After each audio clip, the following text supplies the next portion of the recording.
And we are live.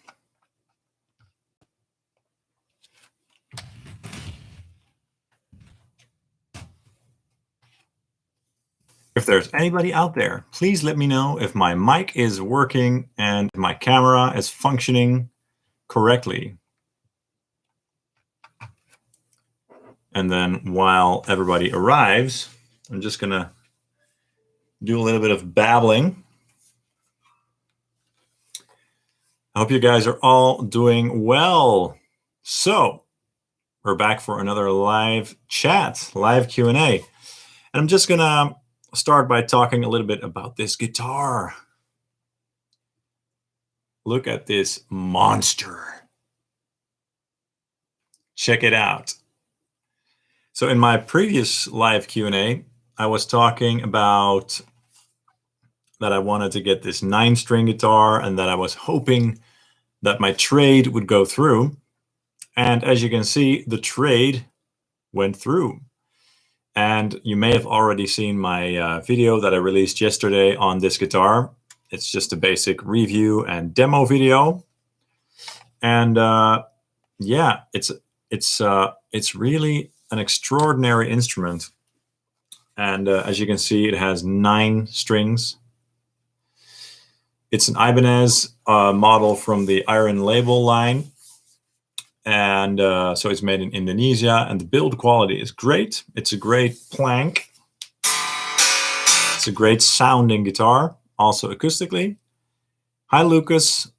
Thank you. Thanks for letting me know that everything is working. So yeah, it's a 9-string, and it has 3 low strings, 3 extra low strings. So obviously great for metal and great for the heavier styles. But overall, it's just a very beautiful guitar with this nice flamed maple top. It's a bit dark now, but it's kind of purple bluish. 2 EMG 909 pickups, which are sounding very nice on this guitar. Matching veneer on the headstock as well. This huge headstock with 9 tuners, of course, which is kind of nuts. And what I'm really enjoying about this guitar is that it's very inspiring to play because... Hi, Suomi. Hope you're doing well. Thanks for tuning in, man.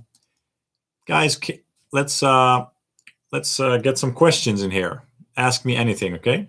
Until then, I'm just going to do a little bit of babbling about this amazing 9-string guitar. So it's very inspiring to play because it's not just like grabbing a guitar with a couple of extra strings, for me at least. It's like a whole new world of musical discovery that's opened up, basically. Because when I'm playing this thing, I'm not playing it in a way that I would other guitars, you know, like with the theory in your head, you grab a guitar and you know, oh, this is a C sharp, or this is an E, or this is a C, or whatever. But with this guitar, I just go play and find things without thinking too much. So play it by feel, basically. And then I discover all these cool chord voicings and cool riffs and combinations between the higher notes and the lower notes and all these cool textures.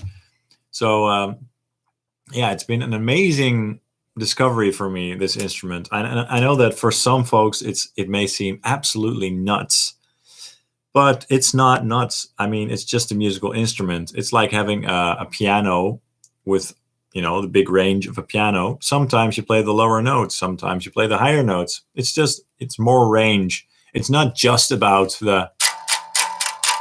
it's not just about that, you know. Anyway, if you want to hear this guitar in action, definitely check out my review and demo video of the RGIR9 FME. What a name! What a name! And I talk about this guitar in depth in that video as well. So that should be fun. So I see a question by Lucas. What's the scale length? So the scale length of this guitar, it's a baritone guitar, obviously. So the scale length is 28 inches, which is a little bit longer than your average scale length for a baritone, because normally baritone guitars are like 27 inches. That's like the standard baritone scale.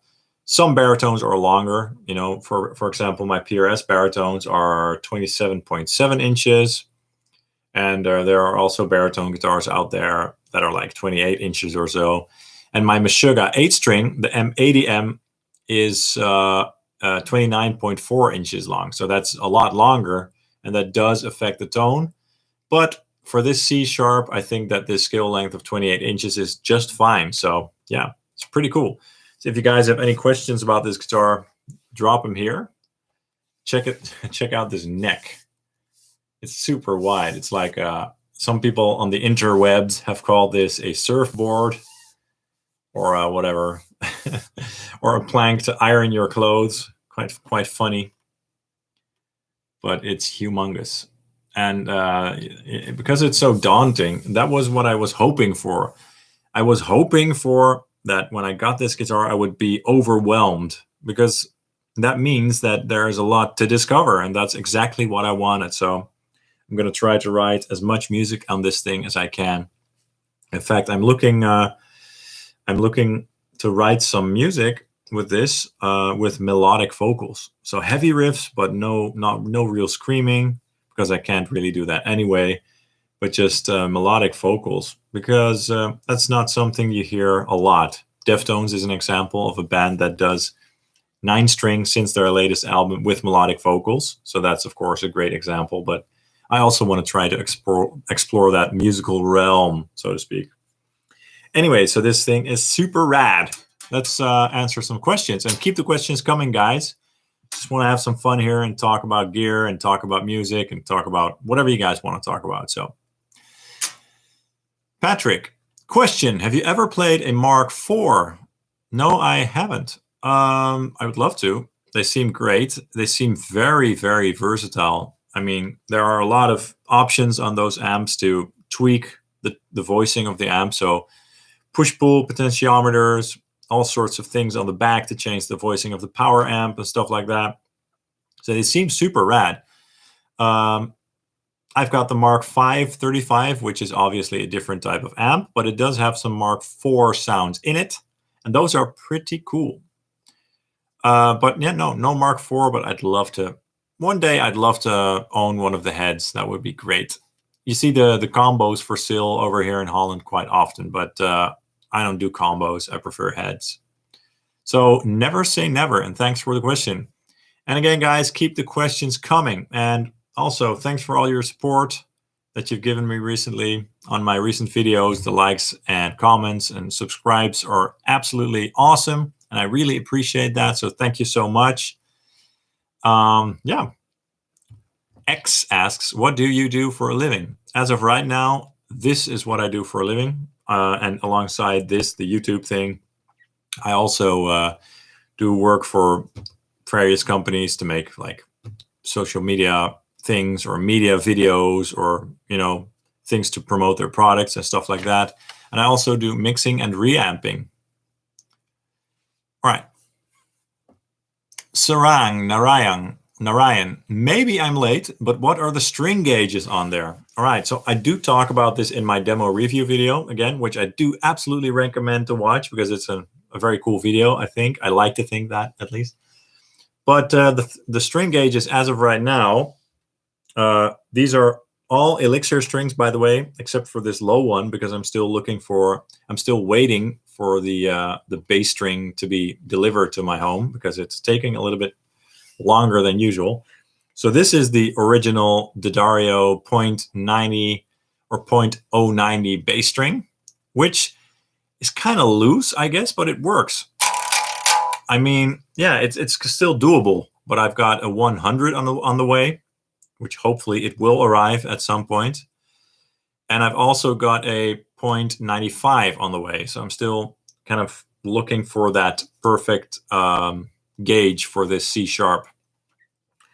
Then for this low F sharp, I'm using a 0.070 Elixir bass string, which is also what I use on my Meshuggah M80M, the 29.4 scale length guitar.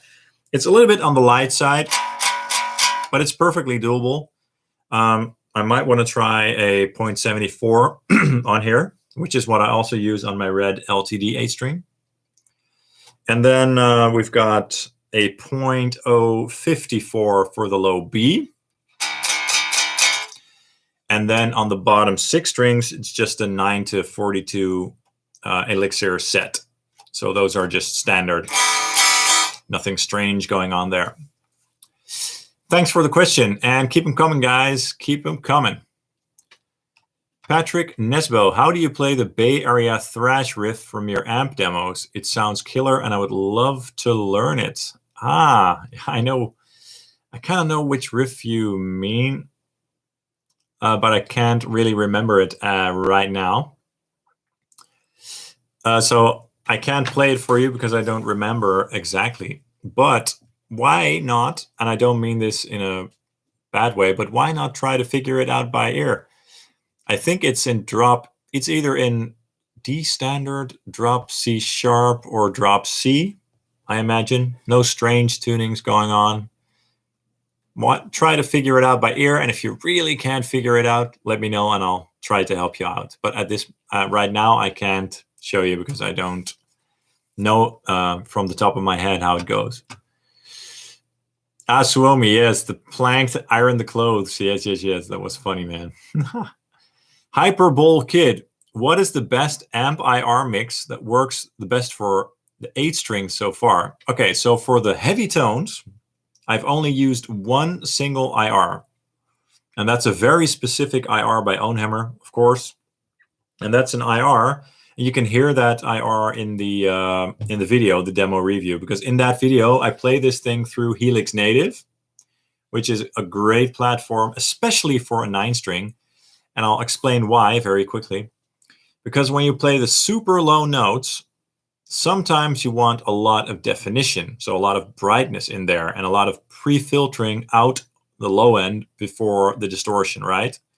But when you go up to play some chords up here, for example, sometimes the sound is then a little bit too thin. So when you use Helix Native, you can automate so that if you go from part to part, that the sound is still coherent, cohesive. So that's why I used Helix Native, also because it just sounds awesome. But there's this one IR in the Ownhammer Workhorse V30 package, which is the 412 DJNT, Gent 412 with the V30.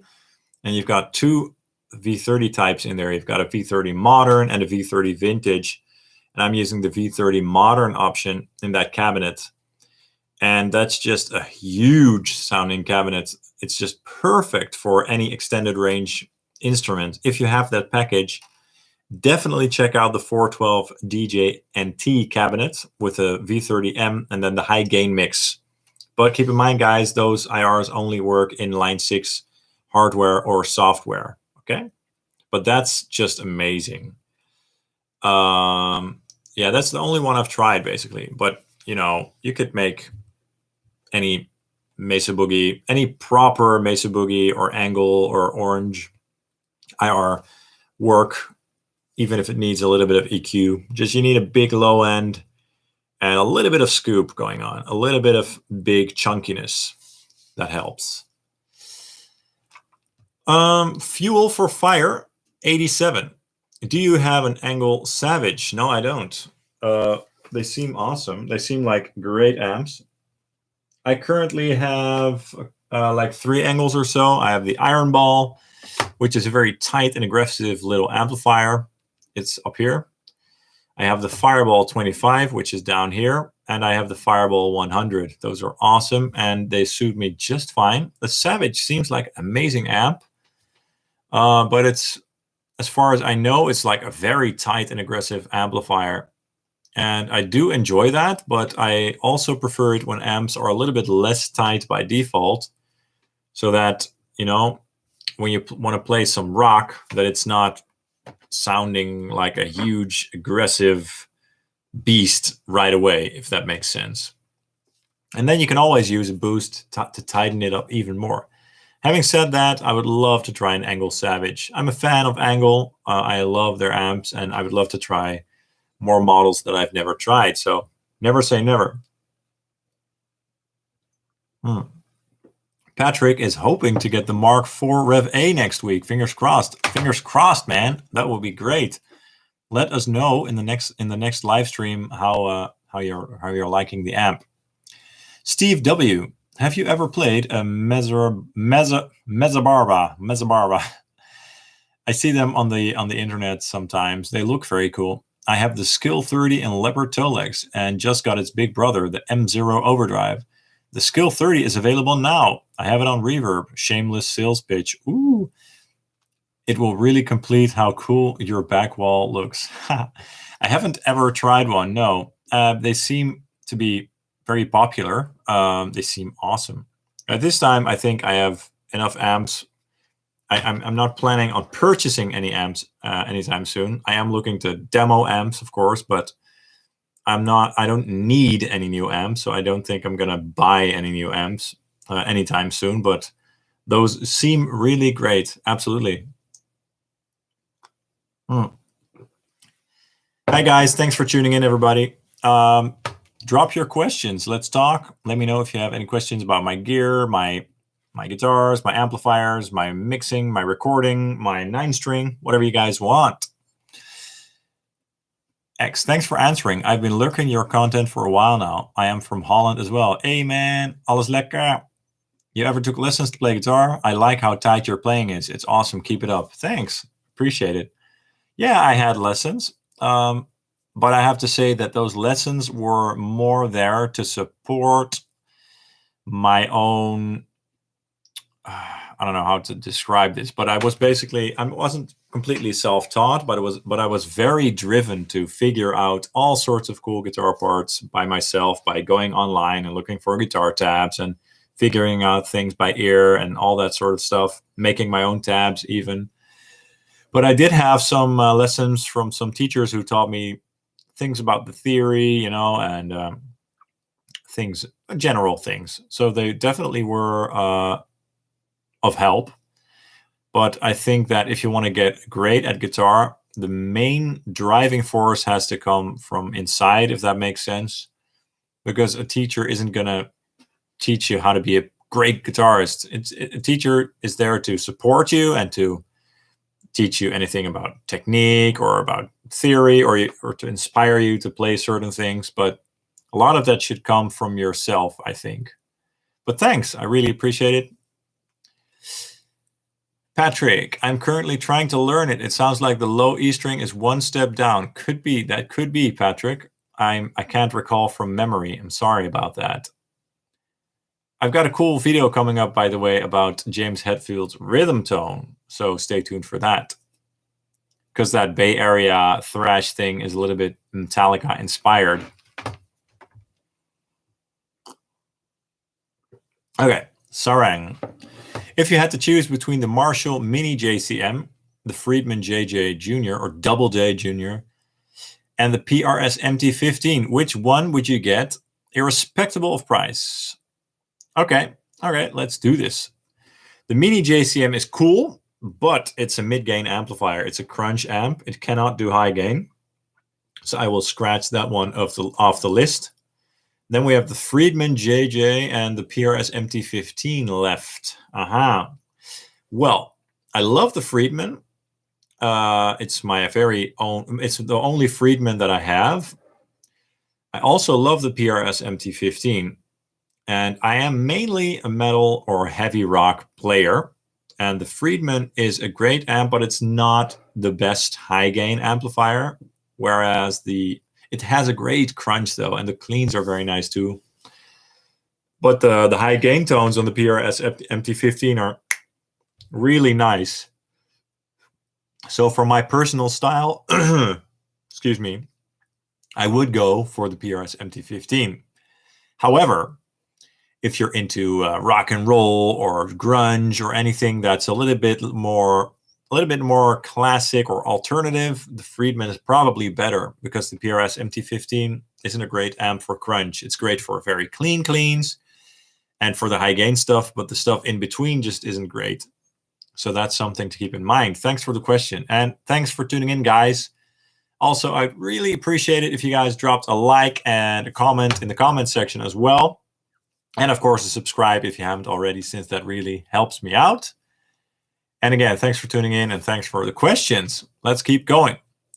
Jason Wade. Hey, John, I just got my new FM3 this past Wednesday. I already own the Revolution Series bundle, I was going to ask you if you have any IRs of the Electro Voice EVM12L speaker. Yes, there are Electro Voice EVM speakers on the site in a couple of the packs. The best thing that you can do is go to the Ownhammer website and then in the search box, just type EVM.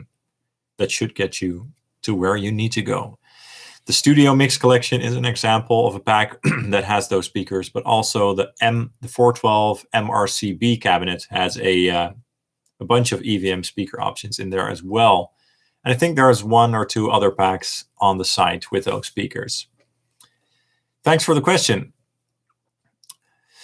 Another question. Sorry, what's the difference between their standard and ultra res IRs? That's really a question that you should ask to Fractal, because the ultra res thing is a sort of proprietary Fractal thing. It basically means that their IRs are a little bit higher resolution than standard, but you better look it up on their wiki page, because their Fractal wiki page is very good, and all the information that you're looking for should be up there.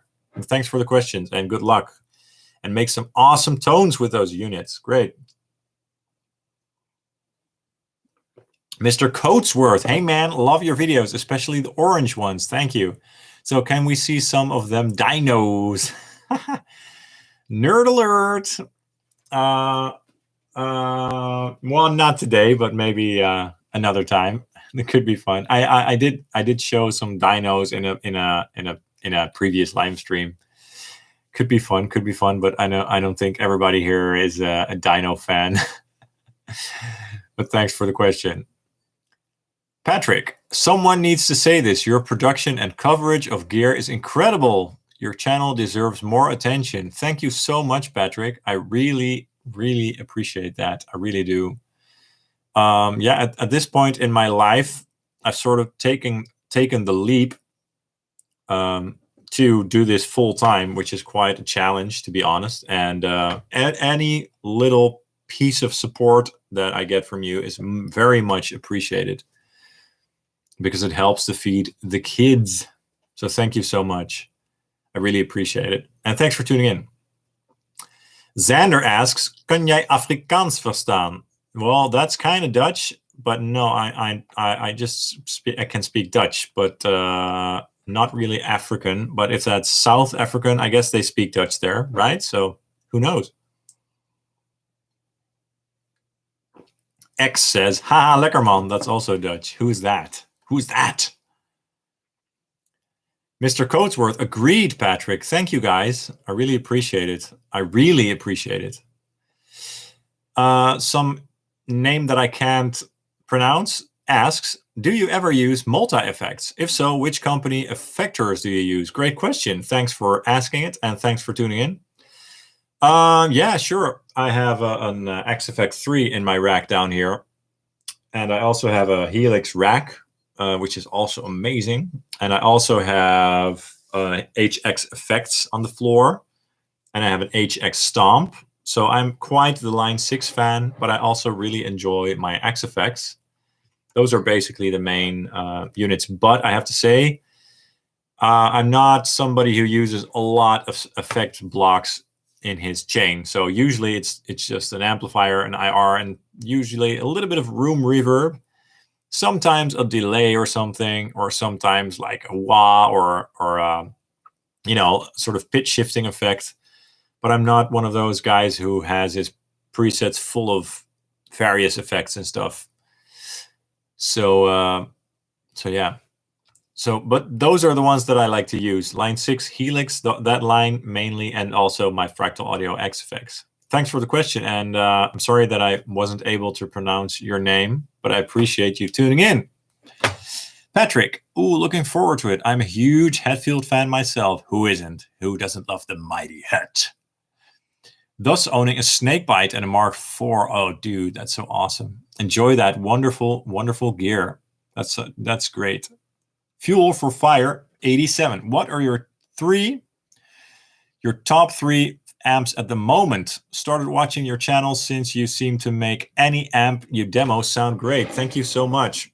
Okay, first of all, I have a video coming out soon that I've already pre-recorded, but I can't release it yet because I have a sort of schedule going on. But I have a video coming soon on the top 5 best lunchbox amps for metal. So it's kind of specific. It's the smaller amps and, of course, for the metal genre. But since we are right now talking about my top 3 amps, usually what I say to this question is I don't have a favorite because I don't have to choose, obviously.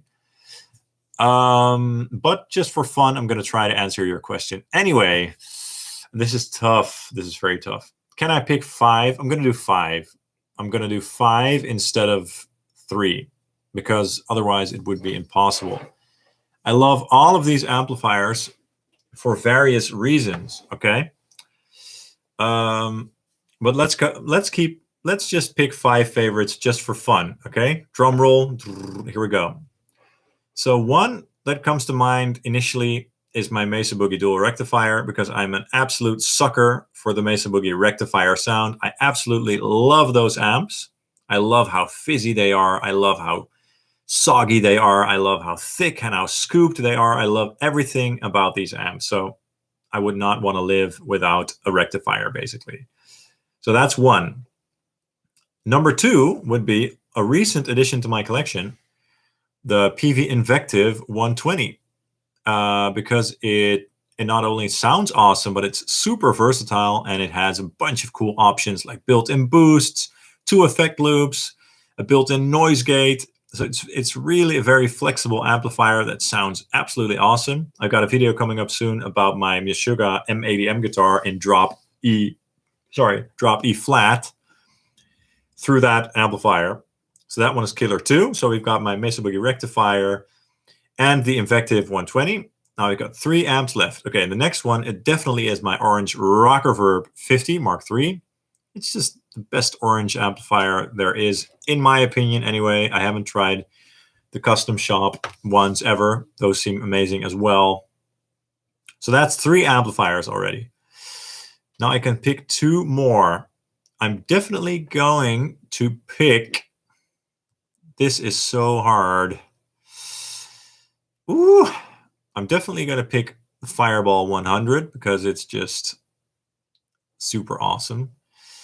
And I guess that I'm going to pick the Marshall JVM as well because this is like the Marshall flagship that does it all, right? I mean, this amp has 1, 2, 3, 4, 5, 6, 12 voicings. So this thing does it all. So my top 5 are the Marshall JVM, the Angle Fireball 100 because it's just a killer amp, the Mesa Boogie rectifier, the Peavey Invective 120, and the Orange Rock Reverb. But again, all of the other amps are amazing in their own ways, and luckily I don't have to choose. And if I would have less gear to make content for you guys with. So I hope you enjoyed my answer. Thanks for asking it, and keep them coming, guys. Keep the questions coming. All right.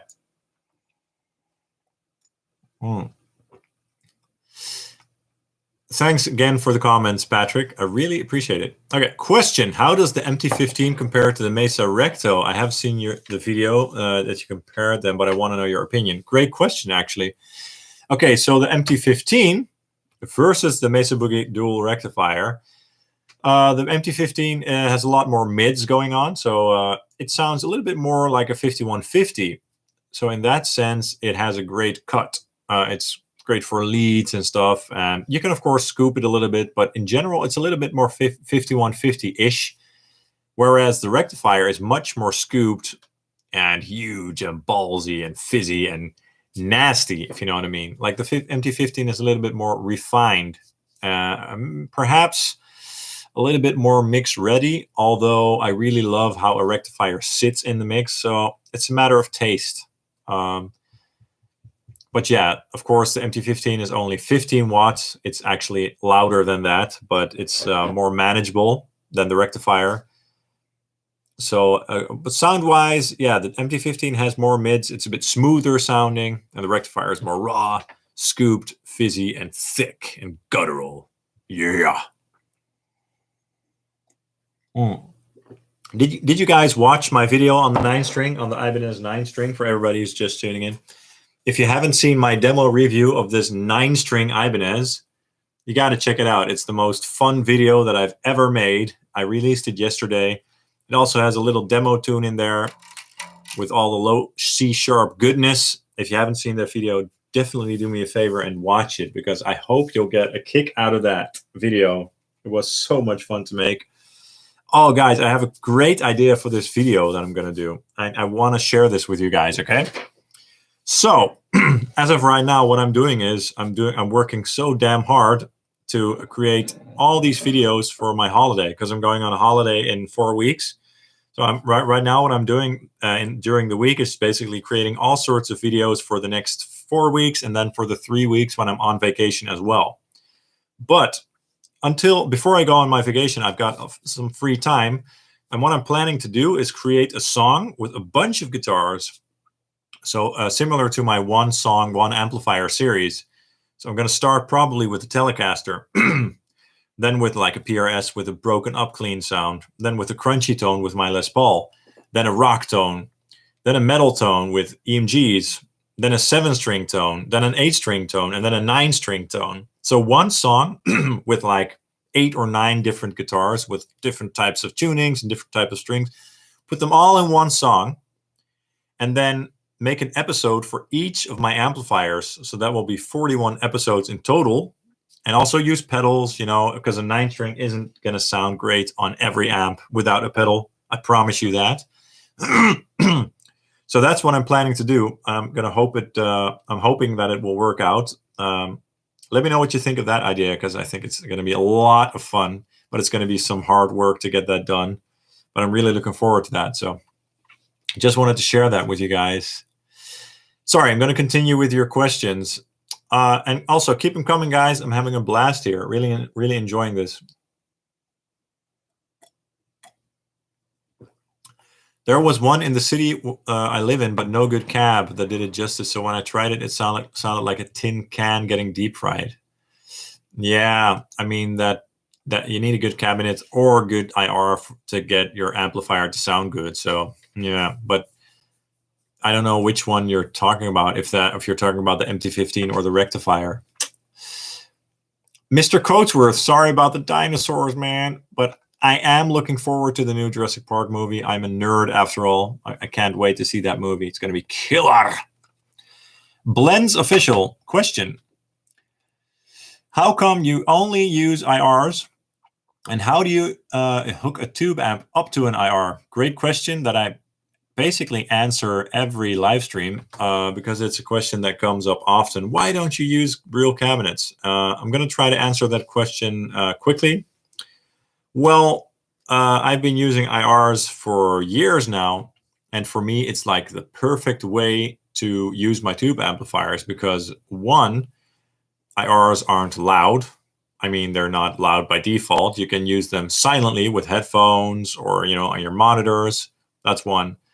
Two is I can use any speaker or cabinet or mic combination that I want with the click of a mouse. Three, they sound amazing. I've also worked with real cabinets in the past, but the sound of IRs is just fine as long as you use a good reactive load box. IRs are more affordable as well. And I can think of many more reasons, but those are some of the main reasons why I like IRs so much. Just so flexible, and I don't have to have a room full of 100 different cabinets, you know, to get all sorts of different tones, because obviously I like to have a lot of flexibility for my tones. So a lot of different options. And with all those IRs in my computer, I can get those tones, you know, click of a mouse and I'm there, boom. And it instantly sounds very professional because I use the Ownhammer impulses, obviously. And Kevin, who creates those IRs, is a professional. He really knows how to mic up a cabinet. He knows how to pick the best speaker. He knows how to pick the best speakers to buy and put in the cabinets and so forth. So it just sounds amazing by default, and it's easy to get great tones and to get inspired and to create music quickly. So that's also a very important reason. How do you actually hook up a tube amp to an IR? Well, you need a good reactive load box, and I've got two here. I've got this thing here, the 2Notes Captor X, which is a very popular one. It's a load box with a lot of cool features on it. And on my desk here, I also have my Fractal Audio LB2 reactive load box, which is a great load. It's the best load I've ever tried, but they are hard to get at the moment, as far as I know. Anyway, so you plug your amplifier's speaker out, which you usually send to your speaker, but instead of going to a speaker, it goes into the the reactive load. And then from the reactive load, you can send that signal into your sound card or your modeler. In my case, I'm sending it into my Fractal Audio XFX 3, where I use the IR modeling and sometimes some effects as well. So then in the middle of the night, I can plug in my tube amps, crank them up all the way, and no one in the world will hear it but me. That's just amazing because I can choose the sweet spot of my amplifier. I've got this plexi, this mini plexi up here. That's an amplifier that needs to be cranked like peep to get it to sound good, okay? I would not be able to crank that amplifier in this house because this is a normal house. And that would be virtually impossible without pissing off the neighbors. But with my load box setup, I can crank that amplifier as loud as I want to with a great vintage Marshall speaker sound or whatever, right straight into the DAW. So, man, I can't tell you enough about how much I love load boxes and good IRs. And again, good load boxes because you need a proper reactive load to get some great tones out of your amp. Thanks for the question. And again, guys, thanks for tuning in. To support the channel, I really appreciate your likes, comments, and subscribes. It means the world to me. So thanks again. And yeah, I always really enjoy these live streams. So thanks for tuning in, guys. I really enjoy hanging out with you guys. All right, I'm going to continue with the questions. Steve W. I recently purchased an XFX3 and a pair of Kaylee INI 8 monitors. Never heard of those. The sound is decent, but it sounds, well, too digital to my ears. What are some of the things that you can do to improve this? Whoa, that's hard. That's really hard to answer from here because it could be your monitors. It could be the IRs that you're choosing. It could be the way you set up your patches. But, you know, like I said before, I use Onhammer impulse responses. So that's one factor that's just always the same for me. There are a bunch of Onhammer cabs in the factory cab section, so you can check those out. The OH ones that may help or may not, whatever, depends on your taste. But when I plug in my guitar into the XFX and start tweaking, it sounds pretty natural, especially with the more recent Cygnus firmwares. So it's hard to say. Yeah, too digital. Well, yeah. How can I improve this? What I would do if I were you is record a little clip and post it on either the Facebook Fractal groups or on the Fractal forum in the recording section, and then ask your question and see what people say, because those guys are really experts. So that might help. Good luck with that, and thanks for the question. Suomi Perkele. I need to learn your name, dude. That's kind of Dutch. Yeah, Afrikaan is very close to Dutch. Lel. All right, man. Good to know. That's what I thought. That's what I thought. Tuhin Zaman. I love all your ESP posts here on Facebook groups. Thanks.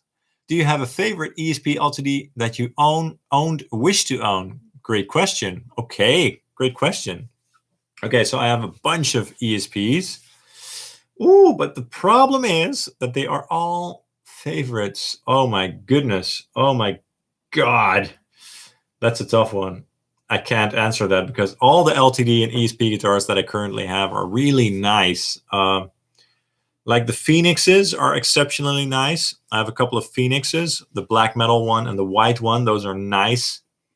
But I also really love my NW44, the Neil Westfall model with the single bridge humbucker. Oh man, that one is killer too. But I also really like my Stephen Carpenter models, like the red Sparkle 8-string is amazing. The green 6-string is just great. Yeah, I can't pick a favorite. I'm very sorry. Luckily, I don't have to, but I really do appreciate the question. Maybe if you make the question a little bit more geared towards a certain style or playing style or something like that, that could help. But thanks for the question. Let's go. Let's continue. Ben Ardrey recently bought a Rockaverb 50 Mark III. Great. Largely due to your review. I'm used to I'm used to pedal platform amps, so I'm not sure how to use my main gain pedals. With the dirty channel, interesting. Well, I think that the clean channel is actually a great pedal platform channel because it sounds rather flat. It's a beautiful clean tone, but it's a great starting point for pedals that are standalone drive pedals. But if you use your overdrive to boost the distortion that's already in the amp, perhaps turn down the gain, because the dirty channel works quite well with low gain, and then experiment. It's a very simple amp, right? So just start exploring and try different EQ settings, and I'm sure you'll get a great sound within no time. Good luck with that, and thanks for the question. And congrats on the amplifier. You got a killer amp, dude. Rockerverb 50 Mark III is one of the sickest amps in the world, in my opinion. Rich Salkowski. Do you own as many cabs as you do amplifiers? Well, no. I own 2 cabinets. I own an orange PPC 212, which is a great cab, and an Angle 212 with V30s. And those are great cabs, but I hardly ever use them as real cabinets. I use them mostly to put my amps on, because I use my load box and my IR setup that I talked about in this stream earlier. Thanks for the question, though. Seni Hulman, you got an awesome channel. Thank you. Dig your tone and playing. What do you think of the Laney SLS compared to the IRT Studio? The Laney SLS. That's the one with the solid state power amp, right? I've never tried that one, so I can't really answer. I expect them to sound similar because the preamp is supposed to be kind of similar, but with the solid state power amp, 300 watts or something, I recall. But if it's close to the IRT Studio, you're going to get a great amp, because those Laney amps are killer. Underrated. Definitely underrated.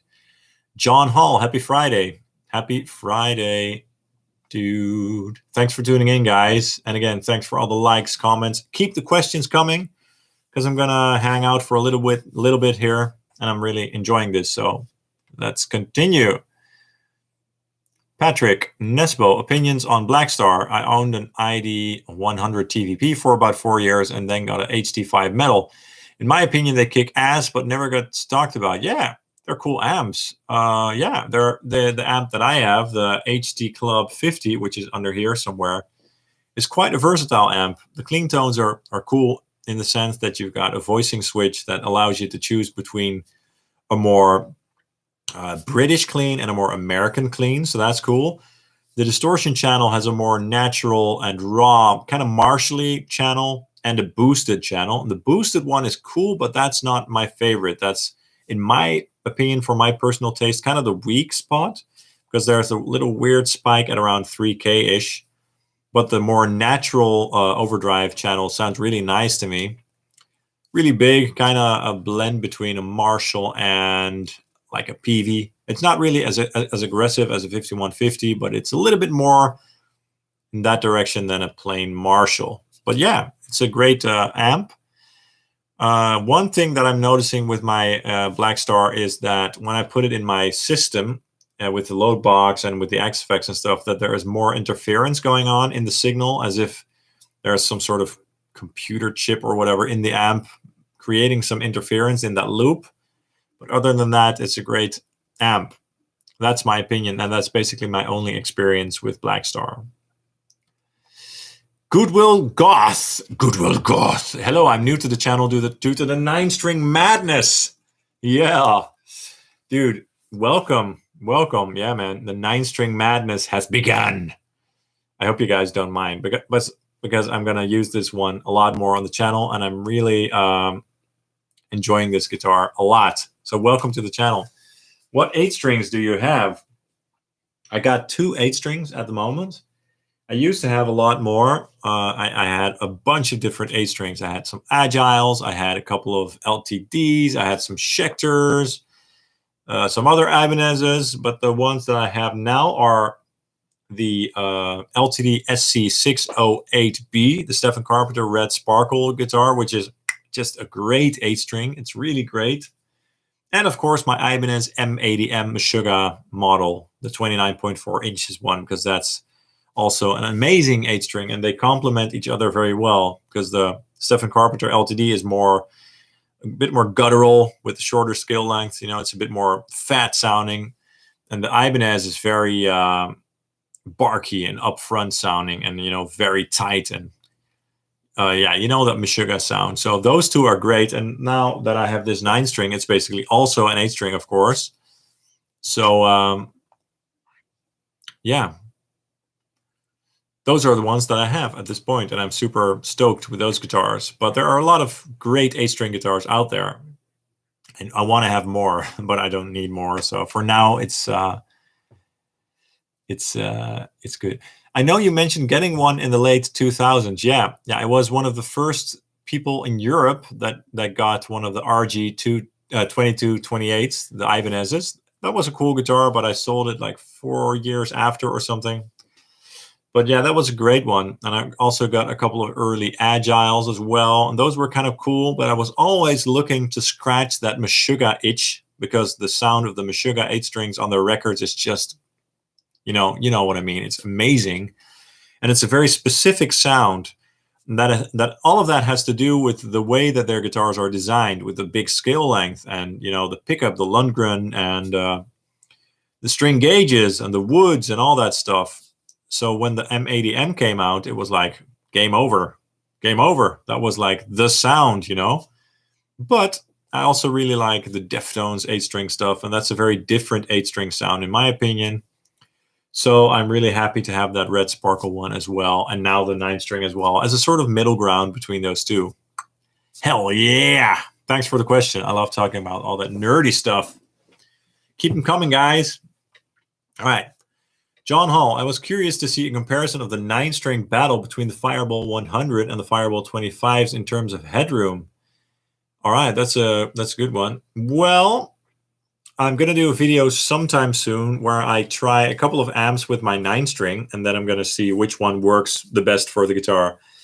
And I'm probably going to use an angle, or maybe two, because those angles have a great tight sound, and that works well for very low tunings, obviously. But yeah, those amps will both sound great with a 9-string. Maybe it's going to need a little bit of a boost, or maybe a pre-EQ up front to make it a little bit more snarly and tight. And like I said, I'm also going to do that video series. I talked about this a little while ago, where I use like about 8 different guitars, including my 9 and 8 strings. I'm going to put that through all of my amplifiers. But that's going to take a couple of months before you guys see anything of that, if I manage to create that stuff. So, but yeah, I'm also looking to try some tube amps with my 9-string. So it should be a lot of fun. Goodwill Goth, God, it's so fucking cool. I agree. It's so great. Yeah, man. Thanks so much. Yeah, cool. Make more demos. I'm definitely going to use the 9-string more. I already have written some clean stuff and 2 mini songs with the heavier stuff. So yeah, I can't wait to write more music with that 9-string. It's so inspiring, guys. I talked about this guitar in the beginning of the video, but I know that a lot of you guys are just tuning in right now. Yeah, so this thing is just amazing. Look at this thing. If you haven't seen my demo review of this 9-string Ibanez, definitely check it out, because I had a blast making that video. It's so much fun. I can't stop talking about this thing. I can't stop thinking about this guitar. I'm obsessed by it. It's crazy. Anyway, let's continue. Aaron Buckroll, will you get the 5150 Iconic? Sorry if you already answered that. Love your huge amp collection. Thanks for the question. You're actually the first one to ask me about that. I'm not looking to buy any amps at all at the moment, because obviously I have enough. If EVH would send me one, I would demo it. I haven't had any contact with EVH at all. I did send Fender an email a while ago to see if I could demo their LBX Stealth, but I did not get any replies. So if you guys are like, I want to see John demo the Iconic, definitely send them a message. and tell them that you want me to demo their amplifier, because sometimes that actually helps. But for now, I haven't really looked into that amplifier at all. It seems like a cool amp, but yeah, I haven't looked into it, man. I'm curious though. All right, let's continue. Thanks for the question, by the way. Patrick, do you like Max Verstappen? I'm not into the Formula One racing at all. I'm very sorry. So I have no opinion on him. Fuel for Fire, Justice Medley. Justice Medley? That's a cool medley. Costa 8, nice, sounds massive. Thanks, guys. So I assume that you have seen my video of yesterday, the 9-string demo review. So how do you think that guitar sounds? It sounds pretty great, right? I was expecting to get a lot of reactions of like, oh, it sounds so too low. It sounds like a bass, blah, blah, blah. I got only a few of those. There were a lot of guys like really enthusiastic and supportive about that tone. They were like, whoa, this 9-string sounds awesome. So let me know how you guys are enjoying the sounds of my 9-string, because you will be seeing more of that on the channel. Not only because I like it, but also because I want to do things that are kind of unique. So yeah, I'm going to do that, but not only on the low C sharp. I want to do parts on all the other strings as well. So keep that in mind, of course. John Hall, speaking of cabinets, I'm currently waiting on some DV77 speakers for my 4x12. Can't wait. Yeah, I've heard great things about those, but I have not checked any sound demos of them out yet. So I'm very curious how they sound. Eminence speakers tend to have a very warm and mid-rangey sound, a low mid-rangey sound. So I'm curious. Could be cool. Patrick Nesbo, question: why don't you do super chats? I do. It's a good way to make some. It's supposed to. It's supposed to be. I haven't turned it off or anything. That's strange. Let me check. Let me check that. There's supposed to be an option in here. Otherwise, somehow YouTube turned it off for some reason. I'm looking into it now. I can't see anything about it. That's strange. That's a great question, actually. I don't know what's happening there. That's weird. I'll look into it. Thanks for bringing that to my attention. That's appreciated. That's weird. Okay, let's continue. Keith, do you ever use the Helix with a physical cabinet for jamming? No, not really. Not really. I just used it. I just use my monitors and stuff. But thanks, man. Let's see. Wait a minute. I'm seeing some new options here. That's interesting. I'm sorry if I missed any of your questions, because the YouTube streaming thing has been a little bit wonky recently, because the chat won't open in the main window. I have to open a new window, blah, blah, blah. It's kind of weird. And now the super chats have disappeared for some reason, which is interesting. Anyway, let's continue. Patrick, I've tried Amplitude 4. I didn't really like it. Might have been my crappy headphones and monitors. Yeah, same here. It sounded a little bit like the usual Amplitude, to be honest. A little bit flat. Not bad, but not as impressive as I was hoping from the promo videos. Duke Silver, is Angle Fireball 25 a good pedal platform and a versatile amp? Yes, yes. I can't decide between the Fireball 25 and the small Iron Ball. Okay, one thing to keep in mind is that the Fireball 25 has 6 L6s. The Iron Ball has EL84s. They both sound great, but the 25 will probably have a little bit more headroom.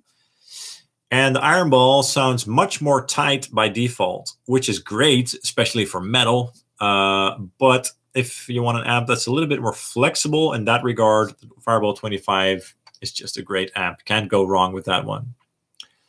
Ari Carlson, do you have any pure solid state, not hybrid amps? Yes, I have the Hughes & Kettner Black Spirit 200 up here somewhere, which is a great amplifier that I should do more videos on. Thanks for the question. Let's see. the chat disappeared. The chat is gone. What's going on here? Oh, here it is. There it is. I lost it. I lost you guys there for a second. Let me put it back. Okay. Let's see. I just subscribed recently from your in-depth 6505 demo when I was doing some research. I just want to say I appreciate the work you put into your videos. Very well done. Thank you so much. Winder Dog 1184. Thank you so much. I really appreciate that. All right, let's continue. Eric Jitsu, have you ever tried Evertune? I have one on my 8-string Prestige, and it's great. I think it's extra important for extended range guitars. I've never tried it, and I've never really felt the need to try it, but it seems like a cool concept. So yeah, it could be cool, but right now I'm not really interested in it because I don't really see the need for it. And I've also heard things about sustain and stuff that it's not ideal. So I don't know. I'm going to keep going for a couple more minutes, guys, before I'm going to tune out. If you have any pressing questions, let me know. Aaron Buckrell, with all the different guitars you use, do you get annoyed always changing input gain to adjust for the different pickups? No, not really. It's not a big deal, to be honest. Mr. Coatsworth, have you ever played a PRS Pulse guitar? I have not, but they seem great. They seem to be great. I would love to try one. Winder Dog, you ever slave amps through the effects loop? If so, what's your favorite combo? No, not really, actually. Well, I do have this JMP1 Marshall preamp that I've run through the effects loop of my JCM 2000, which sounds great, of course. Other than that, I'm not really one... I don't really like combining amplifiers and stuff. I like the simple, I prefer simple tones, guitar into amp into cabinet, into the DAW or whatever. Thanks for the question though. And then again, thanks guys for tuning in. I really appreciate it. Thanks for all your questions, and please keep on dropping them likes and comments in the comment section, because that really helps out the channel, probably more than you know. Eric Jitsu, which IR did you use for the 9-string tone? I used the 412 DJNT from the V30 Workhorse pack from the Line 6 Marketplace, the Ownhammer Workhorse V30 package. The 412 DJNT, the 412 Gent cabinet basically, with the V30 modern speaker option and the high gain mix, one of my all-time favorite IRs that I tend to use for extended range guitar tones. LG covers, a disaster happens and you have time to save 1 amp. Which amp do you save? Impossible to answer, but I did pick 5 amps earlier in this video, my 5 favorite amps. If you want to get my answer on that, scroll back, because that was fun. Whoo, yeah, if I had to pick one, oh man, that's so hard. Maybe I'll answer that in some video. I'll think about it. Thanks for the question, because that's a cool question. A couple more questions before we end this stream. Michael, yeah, the 9-string sounds amazing. Thanks. How far did you go? How far did you handle the guitar sound differently in a mix compared to your other 8 or 7-string recordings, EQ, gain, etc.? It's not too different. A little bit of tweaks here and there, because all the other strings have to sound great as well. It has to sound balanced. So I'm gonna be explaining my exact presets in a future tone demonstration video where I go over my Helix Native presets for the 9-string video. So thanks for the question, and stay tuned for that. Could take a couple of weeks before I get that out, but stay tuned. Patrick, question. I've always wondered what the Mesa Boogie Mark 535 would sound like with 6 V6s. Do you think it's possible to make this mod? To be honest, I have no clue. I have no idea, but the EL84s sound great in my opinion. John Hall, the 9-string sounded like it had a longer scale than it actually has, from your demo at least. Thanks. Had a lot of clarity down low. Thank you. Yeah, I agree. That probably has to do with the presets. The thin string, which is a 0.090. The thinner the string, the more clarity. And also the pickups, the EMGs are surprisingly awesome with that guitar. Yeah, man. Ari, do you have any low wattage, less than 25 watt amps that you plan on trying out or buy? Not really. I'm not planning on buying any. Hey, that was a super chat. It works. Dude, thank you so much. I appreciate it. I don't know how you did that because I don't see any option for that. That was great. Thank you so much, man. That was great. Sorry. So do you have any low wattage amps? Well, I'd love to try the LBX Stealth, but I'm not going to buy it because I don't need it, but that one would be great. I'd also love to try the little Rev amplifier, but the one with the distortion on it as well. Not the clean one, but the one with the high gain channel and the clean channel. But as you can see, I have a lot of great amps already. So for now, I'm not gassing on any amplifiers at all, to be honest. Mr. Coatsworth, of course you're going to save the rock reverb. Yeah, that's hard. I wouldn't want to leave my rectifier. Yeah, it works. Yeah, Patrick, I really appreciate it. Thank you so much, man. Really cool. I'm going to leave in a couple minutes. If you guys have any more questions or comments, let me know right now because I'm going to leave in a few. Again, thank you so much for watching. Thanks for the likes and subscribes because it really means a lot to me. And I'm not just saying that. I'm saying that because it actually really helps to feed my family. And that's like the truth behind it all. Thanks for the compliment on my Batman shirt. So yeah, and please watch my 9-string video from yesterday because it's one of the funnest videos that I've ever made. And stay tuned for more amazing 9-string content in the future. Let's see, a couple more questions, and then I'm going to end, but I'm going to answer these questions. You do not have enough amps. You've just barely covered the basics. You are so right. I need more amps, Tuhin. Own any bass amps or plan to do any bass demos? I play bass in all my songs, but I don't have any specific bass demos. I don't own a bass amp. Could be fun to own a bass amp one day, but I don't have any direct plans. LG Covers, nog een fijne avond, John. Thanks for having us. Thank you so much for being here. Really appreciate it, and I hope to see you guys next week as well.